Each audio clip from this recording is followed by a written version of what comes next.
안녕하세요. 주양가족 여러분, 김성민 목사입니다. 오늘 하루도 주님께서 나를 지켜주심 믿고 하나님의 자녀로서 이 세상을 떳떳하게 살아갈 수 있는 우리 모두가 되어지기를 주의 이름으로 바랍니다. 6월 7일 오늘의 주만나는 하나님의 자녀라는 안정감이라는 제목으로 출애굽기 8장 16절에서 24절 말씀을 묵상하고자 합니다. 우리 성도의 삶을 살아가면서 가장 중요한 것이 무엇이겠습니까?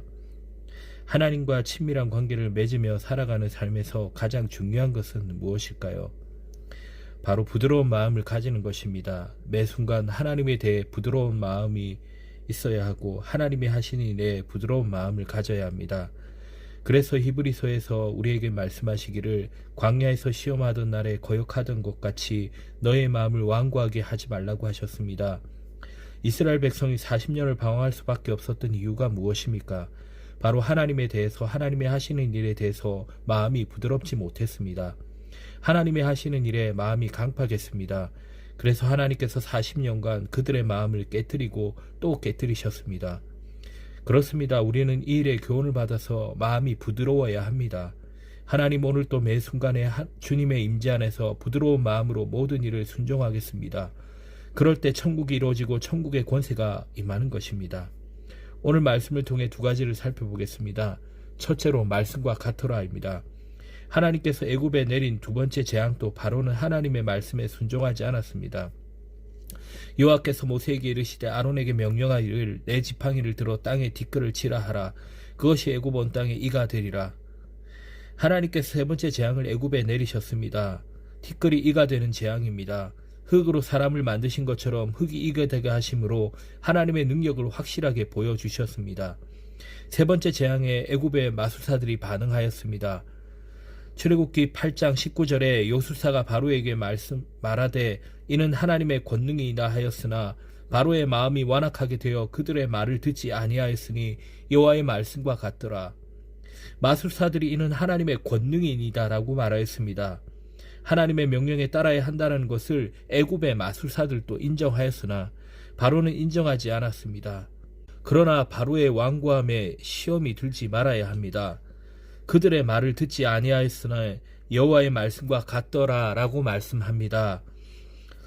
바로의 완고함은 모세에게 힘이 빠지는 일일 수도 있으나 그것도 하나님의 통치 안에 있음을 우리는 알 수 있습니다. 신앙인이 믿음의 길을 가려 하지만 세상이 바뀌지 않고 방해물이 될 때가 많습니다. 그러할 때에 한두 번 하다가 역시 세상은 바뀌지 않는다라고 포기하기 쉽습니다. 그러나 그들이 바뀌지 않는 것은 그들의 몫이요 우리는 우리의 몫인 신앙의 길을 가야 합니다. 그들이 바뀌지 않아도 그들 또한 여전히 하나님의 통치 안에 있습니다. 그러기에 그들은 하나님을 막아서는 것이 아니라 죄의 길을 가는 것일 뿐입니다. 우리는 그들이 바뀌지 않는다고 멈출 것이 아니라 그들이 바뀌든 바뀌지 않든 우리가 가야 하는 바 진리의 길을 가야 합니다. 그들이 바뀔지 안 바뀔지는 몰라도 우리는 진리의 길을 가야 합니다. 그것이 우리를 향한 하나님의 뜻입니다. 두 번째로 내 백성입니다. 하나님께서 애굽에 네 번째 재앙을 내리셨습니다. 21절입니다. 내가 만일 내 백성을 보내지 아니하면 내가 너와 내 신하와 내 백성과 내 집들의 파리떼를 보내리니 애굽 사람의 집집에 파리떼가 가득할 것이며 그들이 사는 땅에도 그러하리라. 파리떼로 번역된 단어는 여러 가지 해충의 집합으로 보입니다. 네 번째 재앙에서는 내 백성이 자주 등장하며 강조되어 있습니다. 하나님의 백성을 보내지 않으면 바로의 백성에게 해충떼를 보내주시겠다고 말씀하셨습니다. 네 번째 재앙의 특이점은 하나님의 백성에 대한 구분입니다. 22절에 그날에 나는 내 백성이 거주하는 고센 땅을 구별하여 그곳에는 파리가 없게 하리니 이로 말미암아 이 땅에서 내가 여호와인 줄을 내가 알게 될 것이라. 앞에 나온 첫 번째, 세 번째 재앙에서도 재앙이 애굽 사람들에게 임하였다 말씀하였습니다. 그런데 네 번째 재앙부터는 그 재앙이 이스라엘 백성이 거주하는 고센 땅을 구별한다고 구체적으로 언급합니다. 왜 그렇습니까?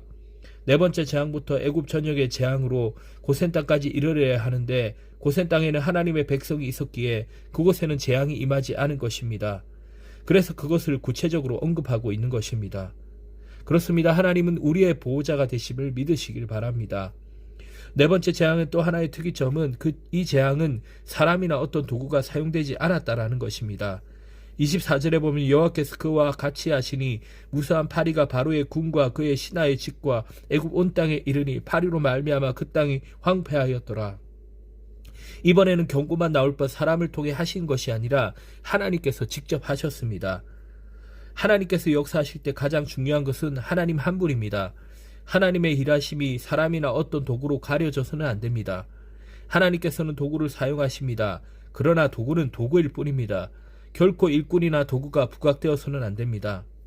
하나님께서 네 번째 재앙은 모세와 아론을 통하지 않고 행하셨습니다.